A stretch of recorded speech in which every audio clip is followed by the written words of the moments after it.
Alright, back at the river. Sun's kind of low and bright down there, so it'll screw up the camera a little bit. So I'm gonna do my thing up here. I haven't been here for a while, have we? Lots of water in that river. There's at least a couple feet over top of that big boulder. Later on in the summertime, that boulder won't even have water up to it. But anyway, Adventure Dog ran all the way here, didn't you? Like a super pro, hey? Alright. Let's see what we got. Okay, Bubs.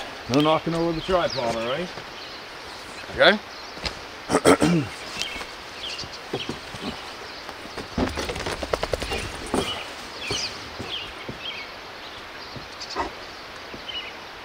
Any bears around yet? You smell anything? Excuse me, the other day, we tried to go fishing the other day, and it's funny, I went down this long logging road. You can probably find it on the Google Maps, Spencer Creek. We drove all the way to the end of it, and there's a gate at the end before we got to the ocean. And it's so funny, partway there, she absolutely explodes in her side of the truck, right? Thick bush on one side of the truck. There's probably a bear in there. She smells bear, and she goes absolutely bonkers. Tell you, Bubby. Yeah?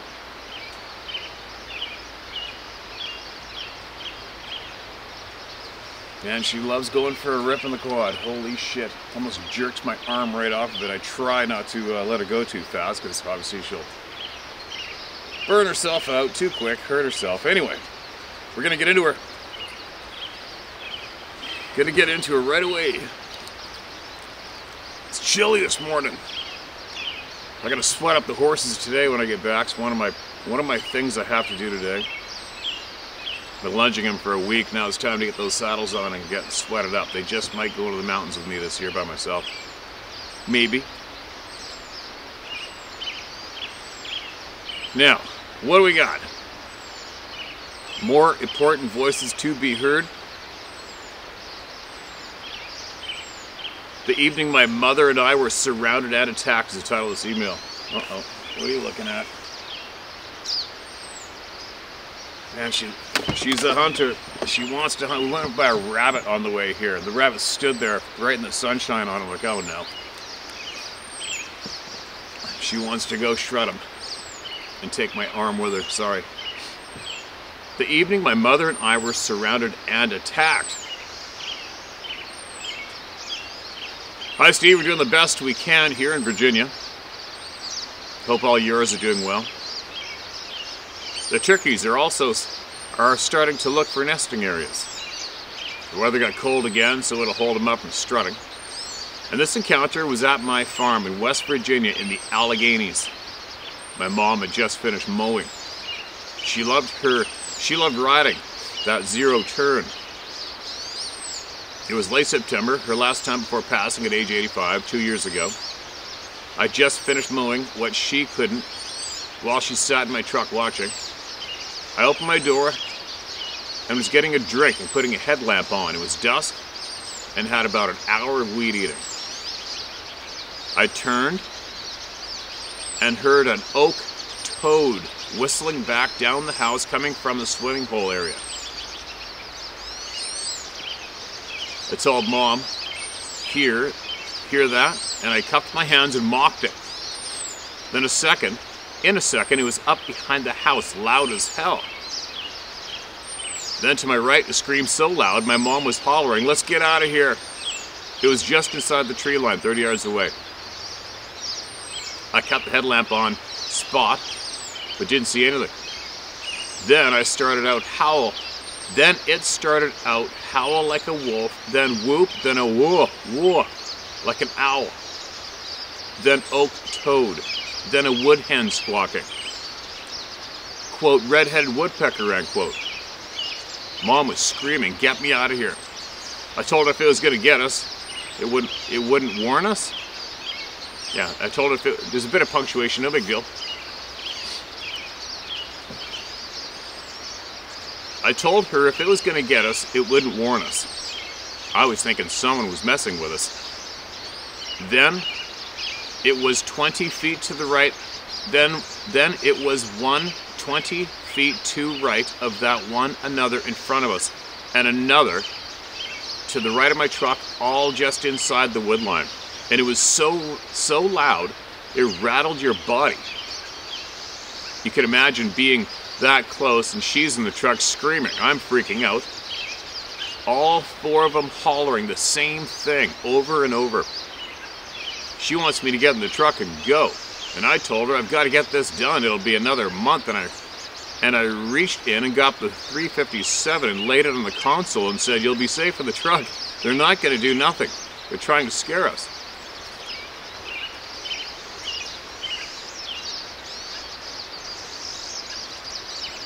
Sorry, I was following the dog's eyes and ears. I was scared. Oh, just gonna get the tripod. Hold on.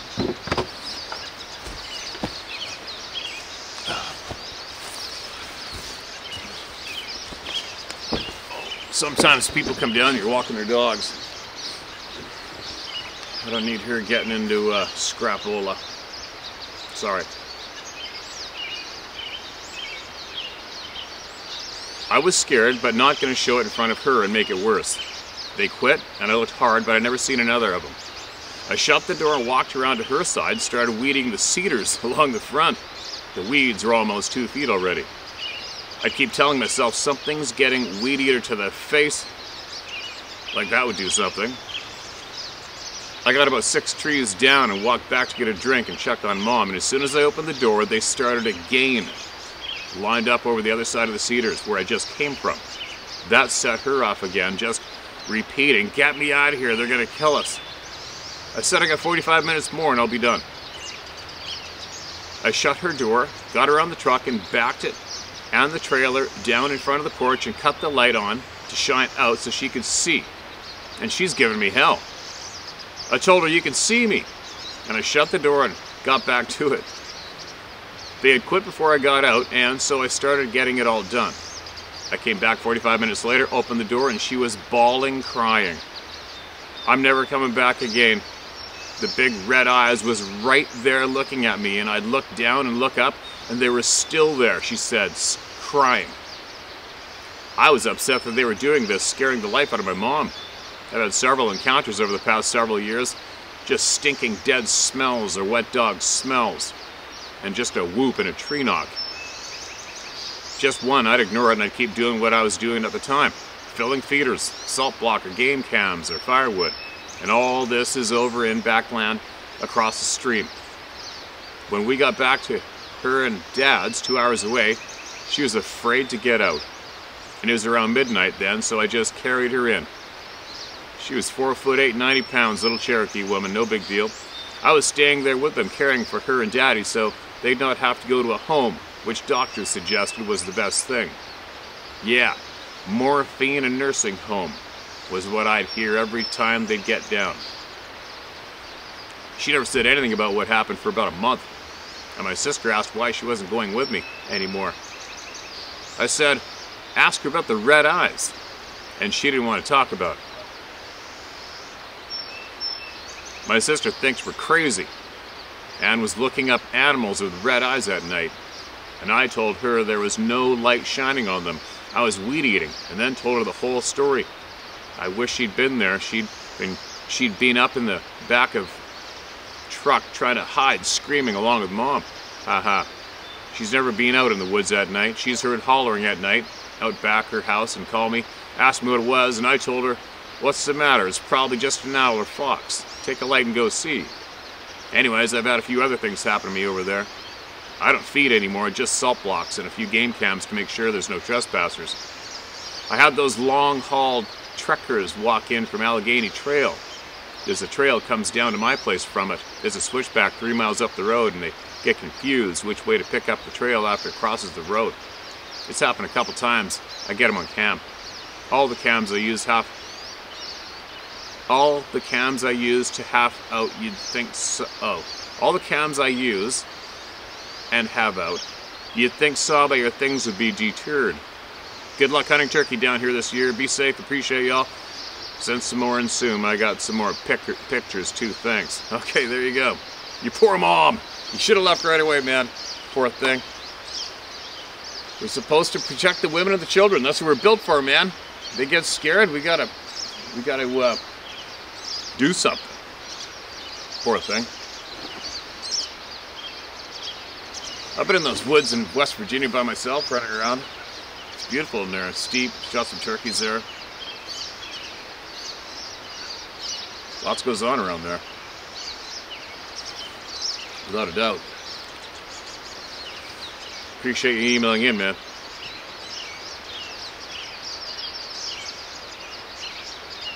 Welcome to the club. Sounds like you've been a member your whole life.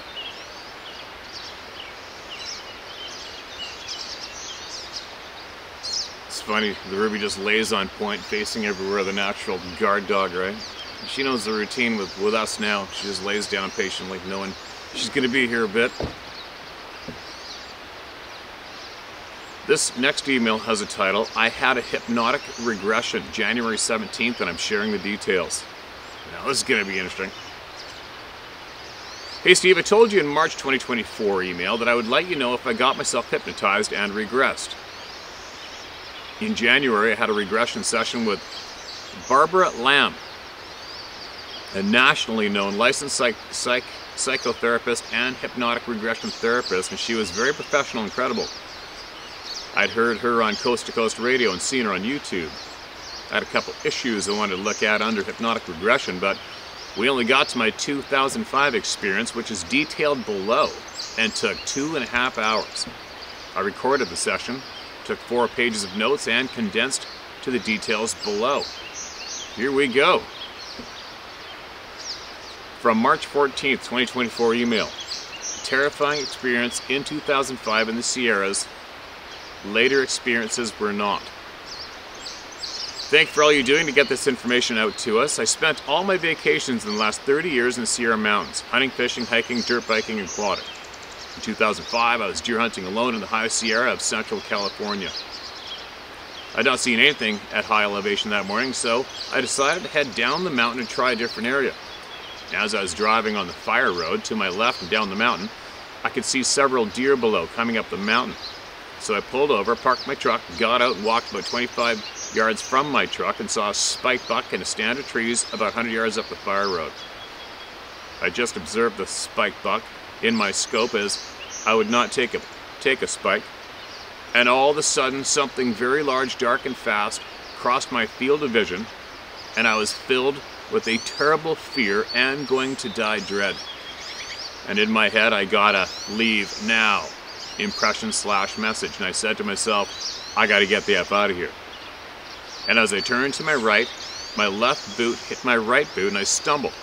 I didn't fall, then quickly walked to my truck, kind of shaken, and left. It took me 3 years to get up the courage to go back up there. And I kept going over this incident in my head daily for years, trying to figure out what had happened. I got the courage to go back up there in 2008 without incident, and in 2009 I got a buck tag for that area. I hunted without any issues, but on my last day, heading back at sunset, a good-sized doe ran as if being chased, but there was nothing in pursuit.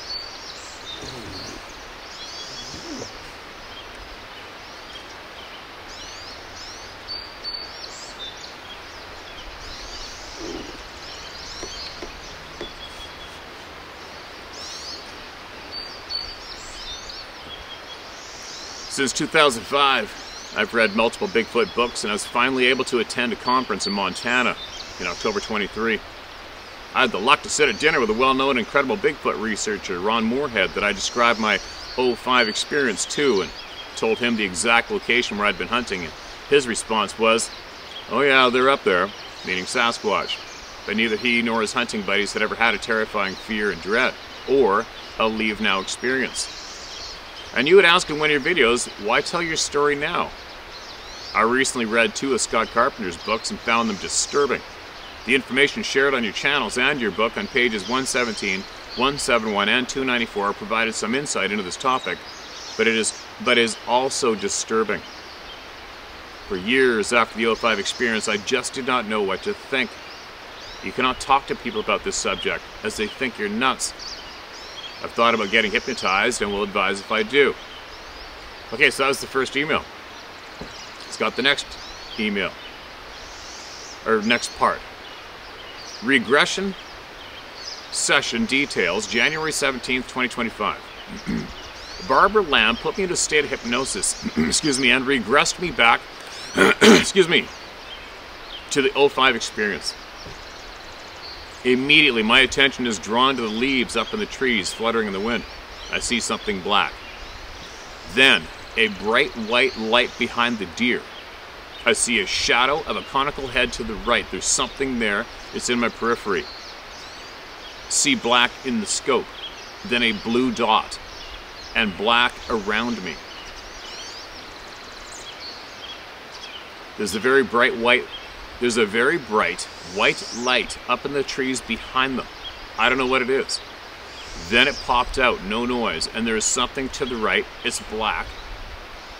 I get a fleeting glimpse of the deer. The black thing is standing there, but I can't tell what it is on the periphery. I see the leaves in the trees. I see myself with my rifle up to my shoulder, looking through the scope with my left eye. I don't shoot from my left shoulder. I'm right-handed. Something's wrong. Barbara starts me over again. I got out of the truck, put a couple bullets in the chamber, walk across the road, see deer, feel like no, no, no to the rifle. Everything has gone white. A growing ball of white light, and I say, it's pretty big. I'm shaking my head, no. I say, what the hell? Very uncomfortable, surrounded by the light. The light's gone. I'm frozen, just standing there, very unsettling in my gut. Light behind the trees. Something is off. I feel shaken to my core, but I can't zero in on it. I have to go back to my truck. I feel frightened. I get out of there, and I can't seem to go. I start moaning and starting to cry. I can't move, but need to go. I'm stuck, but I can't go. My truck is behind me and down the hill, but I can't move, but I gotta go. I'm getting goosebumps typing this. Everything's black. I don't want to be there. Something is off to the right. A blue, white head. Scared, I'm terrified, panicking and afraid, hyperventilating. Barbara calms me down.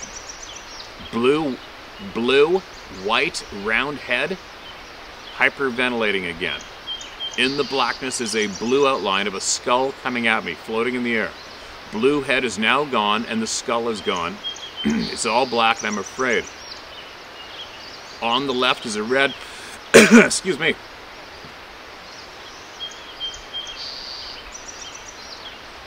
On the left is a red triangle and everything is black. I see the road. The white light is going in a circle. White rotating light. Something walks into the light, not human. An adult and two kids. Look like Sasquatches. Big one has the hands of the two small ones who are up to its mid-thigh. Made of light. I have to get back to the road. Some other figures are running or jumping into the light behind the adult and kids from the right. Behind the adult with the kids looks like larger ones, not human. They are in the light. I see the road. The white light is going away. I'm above the road. I feel like I'm coming down to the road, feet first. Taking a long time to get there. And I don't know where I am. On the ground, there's a bright light on me. I'm shielding my eyes with my right hand. I want to get out of there. The truck is ahead of me. I think I'm above myself. I want to go, I keep saying. Barbara says to rejoin my body so I can leave. I don't see anything. Black again. I can't break through to my body. I need to push to get into myself. This may have caused me to stumble, Barbara tells me later. I'm walking on the porch of the cabin but don't remember going there. Feel angered and walking deliberately back at the cabin. I think I was trying to figure out what had happened. I don't know what happened between looking at the light and now that I'm at the cabin. And some thoughts on the regression session. I had asked Barbara if I could mention her when I emailed you, and she said yes. And after reviewing her notes, was unsure if I had a spontaneous, out-of-body experience or was taken to another dimension. I was very apprehensive about sharing But if we all keep it to ourselves, we all lose. I feel isolated and unable to make sense of this experience. I would have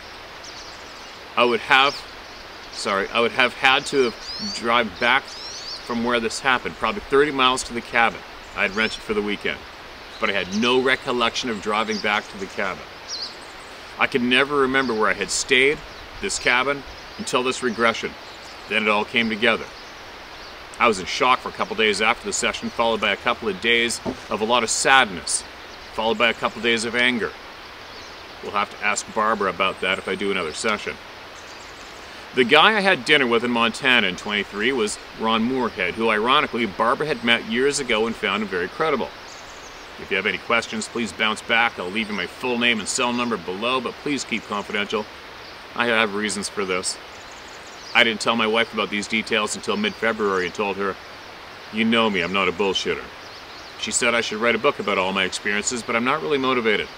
This has been a big loser for me. Hunting was one of my passions, and I'm just not comfortable in remote mountains anymore. And since I retired, I've gone once, and just a couple of times since '05. I'm retired from a major corporation where I spent my career in business administration, auditing, and consulting, and I'm a no-nonsense, fact-driven guy, so this, as I told Barbara, was not what I expected. I appreciate your channels, as they prompted me to come forward in the interest of sharing knowledge. I just want the truth. Sorry for the length of the email. Thanks.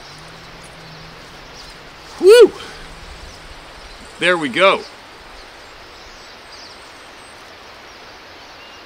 How incredible is that?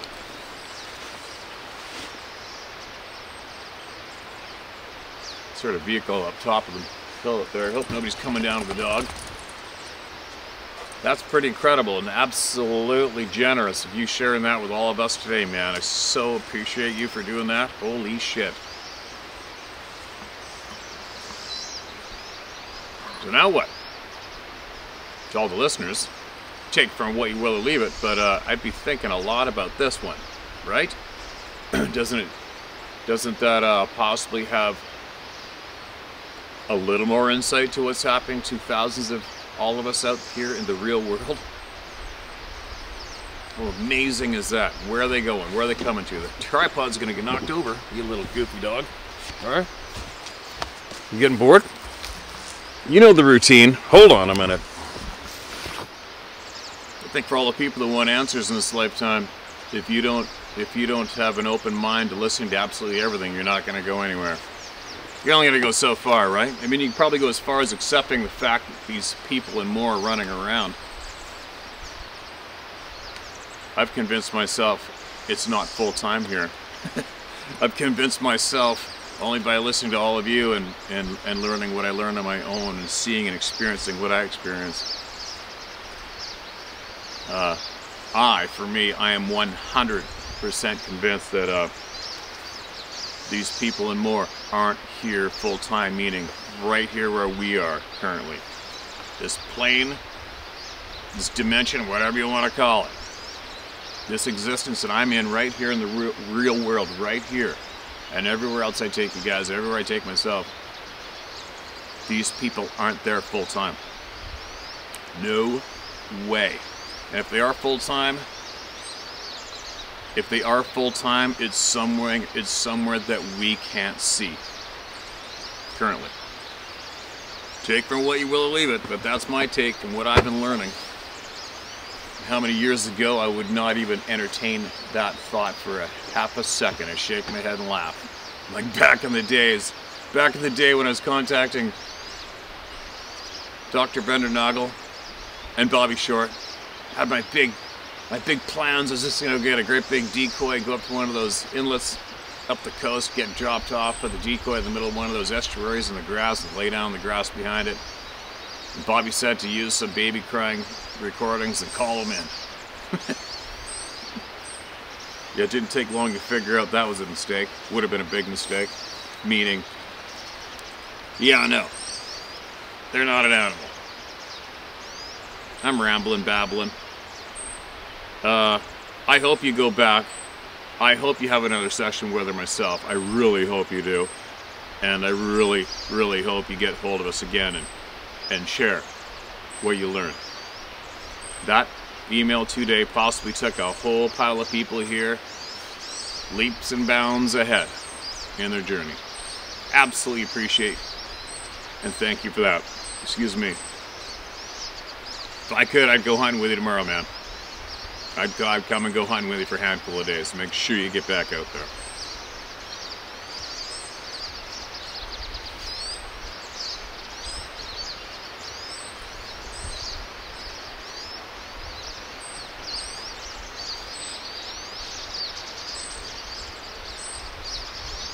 Another puzzle piece is the title of this email. Hello, Steve. I was watching the episode. Read description, a very intense experience for a U.S. soldier. And an interesting thought occurred to me. In the episode, the author Josh was stating how humans are better worker bees and how we are so destructive. Then you mentioned how spring has the wildlife out and about. I realized how normal Earth mammals are only in and I realized how normal Earth mammals are only in heat once a year. Lucky, because human women are in heat 12 months a year for decades. And as a woman, I can tell you it's excessive and not normal. And that connection clicked as a worker race. Would it be preferable to mass produce us and also account for our destructive nature, since the human duplication machine is in overdrive and we can be copied within 28 days and not 365 days? Just a thought or an attempt to put the pieces together. Also, another puzzle piece that floated by me the other day. My hyper-religious friend is extremely upset at another YouTube site. Oh no! An atheist call-in show. She's scared that people will stop believing if all these things come out. I'm sure there will be a lot of fallout when things come to light, as with any enlightenment, but facts are facts, and maybe somehow the better humans among us will be, like you said, standing tall, speaking out loud, and getting those greasy so-and-sos off our backs. I'm a registered nurse in a psych unit, and I cannot express how wonderful it is for someone to give traumatized people a place to speak and be heard. It does make a difference. You're a treasure, Steve. Don't ever change. Keep up the good fight. Joanne Howard RN. Joanne, so are you. Appreciate your email. Big time. And your insight. And I'm so happy to see your wheels are turning. And Sharon. Yeah, we are the perfect slave race. We are nearly perfect. Well, we don't think we're perfect, but the spirits, the demons, whatever you want to call them, that benefit from our asses, we're perfect for them. They can easily get us to attack each other. Easily get us to sit there and get slapped in the face of the abuse they're throwing down on us. Not complain, don't say anything, and keep doing what we're told. How do you get more of a perfect worker than that? And like you said, mass produce, fight amongst each other, be willing to give up more than half of our earnings without punching them in the face or putting them in jail. Right? The examples are endless. This has definitely, sadly, has turned into one great big labor camp, hasn't it? For the majority. Mosquitoes around, crazy. It frustrates me, like I said before, when I've mentioned before, man, it must be comforting just to go along with it, you know? Just to go along with it, don't think about it, be happy to watch, I don't know, Honey Boo Boo on TV and go to bed and wake up in the morning and do it again. And not give a shit. How did I get this way? How did all you get this way? Do you know what I mean? How did you guys manage to start thinking for yourselves? You ever think about that one? I think about that all the time. How the hell did my brain start firing like this?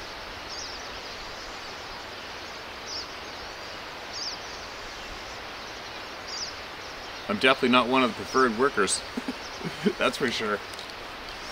That is for sure. I'm one of the bad ones. Well, I work my ass off, but I'm one of the bad ones for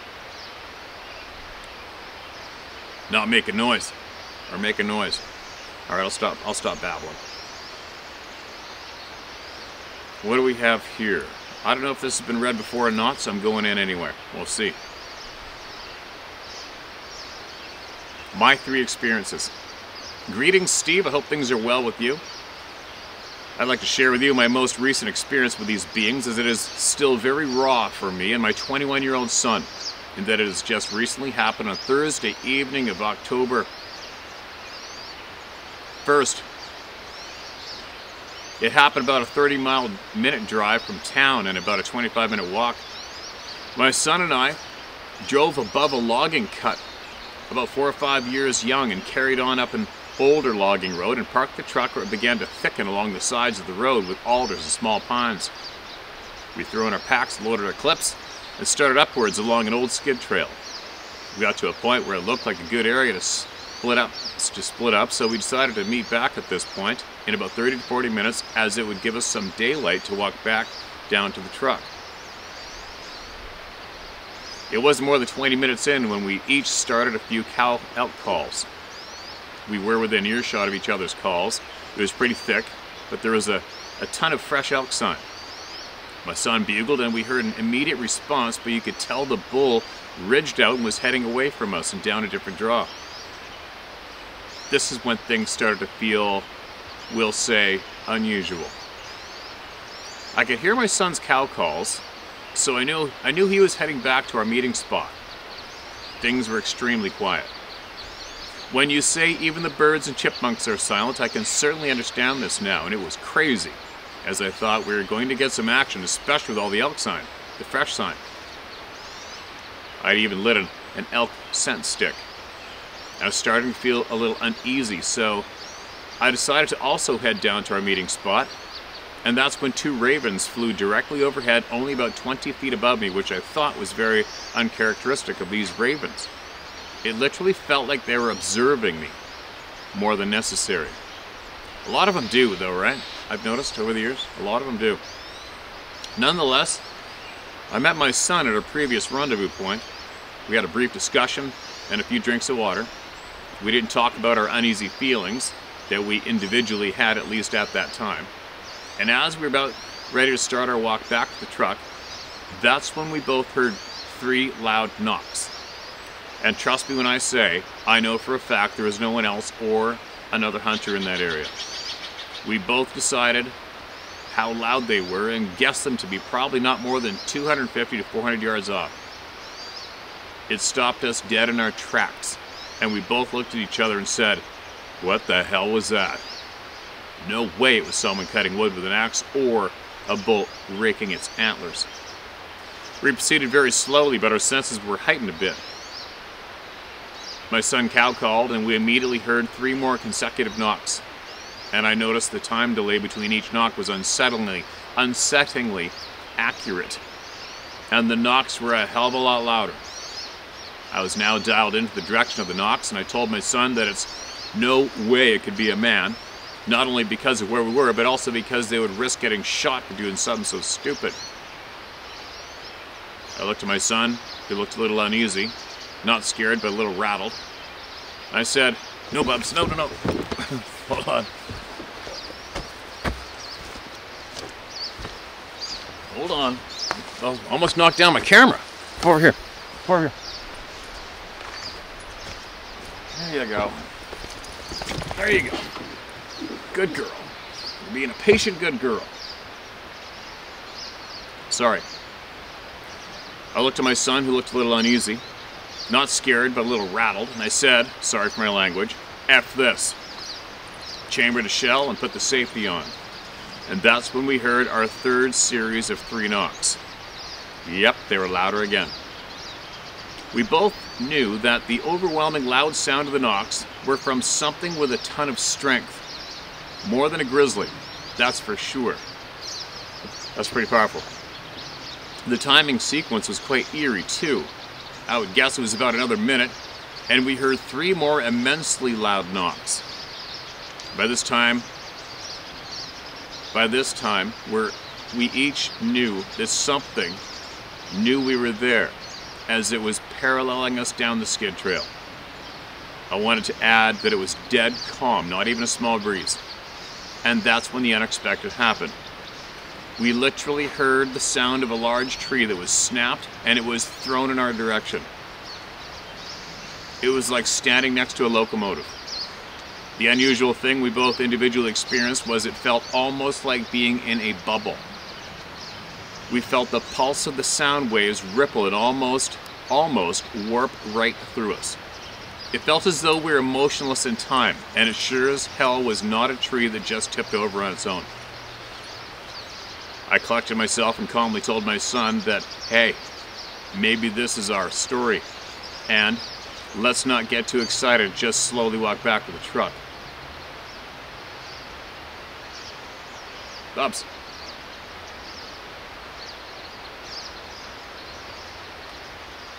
Hold on. You get a little restless. Hold on a second. I gotta move this camera. She's gonna knock it over. Alright. She's tied up over there. Whoops. Hang there. I'm not going anywhere. Sorry.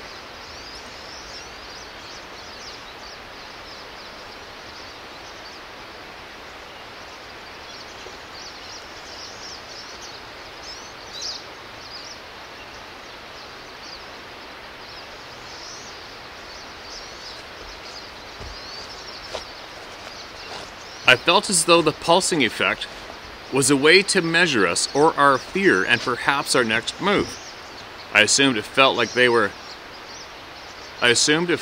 we were no threat, but it felt as though it was telling us that maybe we were trespassing. I was expecting a loud yell or some destruction to our truck, but nothing happened after that. There is no doubt that what we experienced that night was a Sasquatch being. It truly made us feel who is the ultimate keepers of our forest. I don't know yet if we'll go back near this area anytime soon, but I almost feel like we owe them some level of gratitude, as odd as that may seem. And thanks for listening, Steve. I sincerely appreciate your efforts in helping us towards a higher level of understanding of these and similar encounters. I would be obliged to take this discussion further at your discretion, and at least at this point, I don't mind sharing my story if it can help anyone, but I'd like to remain anonymous with the readers. Gotcha, no problem. Now, here we go again.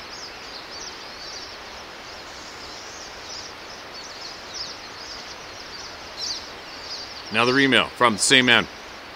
Dear Steve, thank you for taking the bull by the horns on this topic by giving good down-to-earth people a platform to not only share their story, but also by creating a medium that can help people cope with their own experiences. I've always had a special connection and respect with nature and all of the spectacular power, wisdom, and unknown she holds. I also have been given the gift of discovering signs from nature, from those who have transitioned to help those people that feel they have been left behind with their own grief. Please trust me when I say there is tremendous beauty in this, but it comes with dedication to want to make our world a better place, and it's no coincidence that the foundation of all this connectivity is through nature. As a young child, I had many dreams of Sasquatch that were very unnerving. But I always felt comfort and peace, like they were always watching over me. And if I concentrated hard enough, I could go back to the same dream of Sasquatch the next day and carry on from where I left off. Wow. Those are the days when it was not unusual to take off after breakfast in the morning and not come back until supper. And you wouldn't have a search party coming looking for you. I attribute this to the purity of youth before the world casts its shadow over those who slowly disconnect from nature and their God-given purpose in life. How absolutely wonderful it is at 55 years old to still go for a walk in nature and turn over rocks and pull bark off stumps and find your own walking stick, etc. And I'm so proud to have taught my son this, and at 21 years old, he and I still take the time to explore, even while hunting or fishing or hiking. And this brings me to my first experience. My wife, son, and I and our dog were on our way back home from an extra long weekend at our hunting camp. It was late October and there was no one else in the entire valley. It was late afternoon during a warm Indian summer's afternoon, and we'd just seen a rabbit with its winter white run across the road.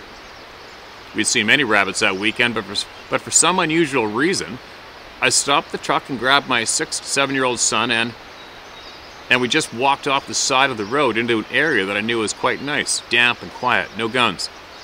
This dense canopy, but open under area, slowly sloped downhill towards a small river that was fed by the steep mountain range locally named but within the Rockies. There was an area that few hunters ever challenged directly across and uphill from where we stood. Matter of fact, I only ever knew one person who ever took on this area, but said never again. Nor did he ever spoke of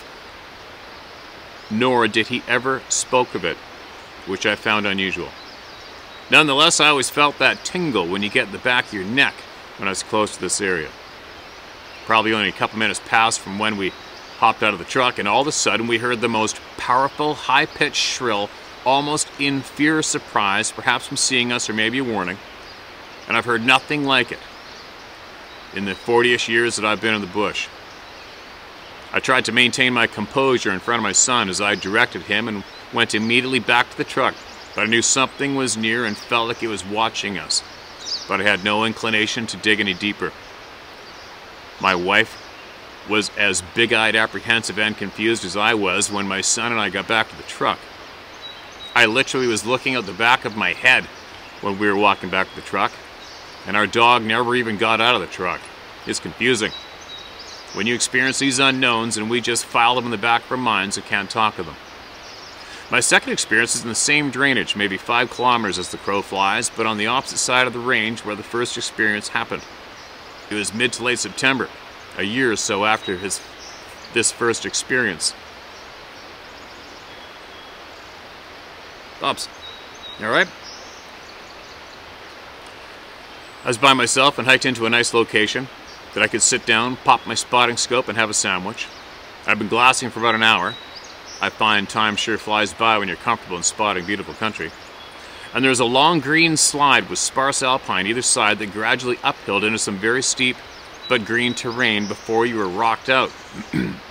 This is where we usually see the big muleys this time of year. I was ready to wrap it up when I decided to glass another location, which you typically never glass, as it's just a dry rock outcrop with no feed, with a hot southwest exposure. I had to shake my head and rub my eyes when I thought what I had seen was a large man/hunter sitting down on a rock but strangely dressed in black. It would be about a two-hour chew just to get to where he was, if you could actually even get there. I still couldn't believe it. But when I looked back, it had disappeared. I then scanned the area very hard, but nothing. And as I couldn't believe what I'd seen, I then tried to gauge the size of the hunter that was dressed in black. And after about a minute of comparison to the size of some adjacent trees, trunks, and branches, etc., I soon calculated that this was no hunter at all, as he would have had to be what I could conservatively estimate as 9 to 12 feet tall, with 16 to 20 inch diameter thighs, dressed in black with no backpack or a gun. And strangely enough, I felt that it had been watching me before I ever seen it, and it decided to disappear before I could take a closer look, after my disbelief of what I had just seen. Now, this third experience may sound very strange. My wife and I were trolling a Ford fender and a dry fly in the late afternoon. The sun was about an hour before it was blackened by the mountain peaks, and it was one of those times when the lake was like a sheet of glass. You could see the smoke pipes from the camps lighting up from across the lake, and you could hear voices, but not make out what they were saying. The people, that is, reverberate over the water.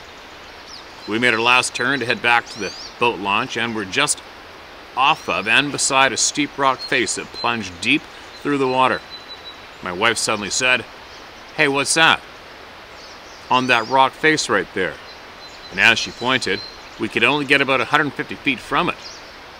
And believe it or not, it was what my son termed, "It looks like a big turd, Dad." And as sure as I'm writing you, it in fact was exactly that. There was no way humanly possible without rappelling from the top that you could get to it either. And, we read this one email before. I remember this. And you could not park your ass over the rock face above and land it where it was without a big splat, or where it was located. Whatever planted this there was not your average sized person either, if you catch my drift. This is only about 10 Ks from where my first experience happened. And over the years that we have spent in this area, We have run into two different parties, non-related, but at two different places, but both coming back to look for what one party said was a Bigfoot and the other party said was Sasquatch. This second party were about 5 to 6 younger men who had been thinning trees in an old burn and had seen something they could not explain, so they wanted to go explore, but with numbers. We've also heard stories of very large rocks landing near boaters on the lake where we were told by virtue of the size of the rock it was not humanly possible to throw them this far. If you'd like pictures of this area, I would be happy to share them with you. I can tell you that it's in the southeast corner of British Columbia, that we often refer to as the Serengeti of North America, given the diversity of the wildlife within this haven. Thank you again, Steve, for your time and sacrifice and likely money out of your pocket for helping those of us who genuinely can't find peace by going back into and reunite with nature. That helps us find the solutions to navigate our daily challenges. Your practical but proven approach in how to portray yourself, which represents who and what you believe, is genuinely appreciated, and your dedication is very, very motivating. Hope to meet you one day sincerely. Okay, man. There we go. I remember reading that one. The turd on the rock in the weird place. I guess must have made its way to a shelf in my bean. There you go. I hope if you're still hanging out here, you'll email me again and give me an update on your journey and your knowledge gathering and see you come up with yourself or maybe experience more.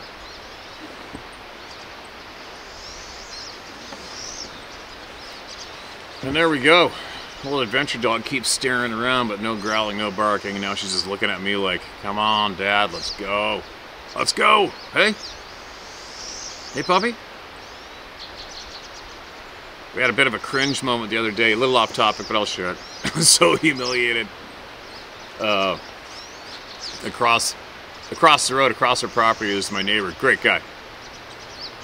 And they had 2 dogs. One passed away, but they're both pretty aggressive, apparently. Is what it is. The one, he still has this great big mastiff. Sometimes they walk it with a muzzle. And every time we go down the road, well, he's just grumpy with anybody, right? He torments people through the fence. And apparently he's gotten through the fence a couple times and chewed on some dogs and shit. But anyway. So Ruby, every time we go ripping by there, she's like, arr, arr, arr, at him, and she doesn't like him. And it's like that commercial, you know the commercial where they got the dogs or whatever, the people going, hey, F you, hey, F you. You know that funny one? Well, I think that's what they do to each other. Well, anyway, she's been such a good girl this past month. As in, letting her run around, and she follows me like a, she's stuck to me. Well, we're going from the shop, because I get up in the morning, let's go to the shop. And she just runs out of the house and runs to the shop door. Get in the truck. She'll bolt from miles away to get in the truck. And I guess all of a sudden, I don't know what, she's got eagle eyes. And I guess their dog was coming out. They're going for a walk, and somebody's coming. Anyway, she's on her way, and she goes ripping all the way, takes off and goes over there and leaps on him, and they start going at it. She had to get hold of him. I jumped in my truck and whipped over there and got her off and threw her in the truck, and she was in the doghouse. But tell you what, I wouldn't want her chewing on me. Anyways, there might be people coming. I got to get, hopefully I don't have dogs off leash. One time I was here and somebody came down with 3 dogs off leash, and they were those big, mastiff style dogs. I don't need that shit going down. All right, we're gonna head back. I'll be talking to you guys shortly.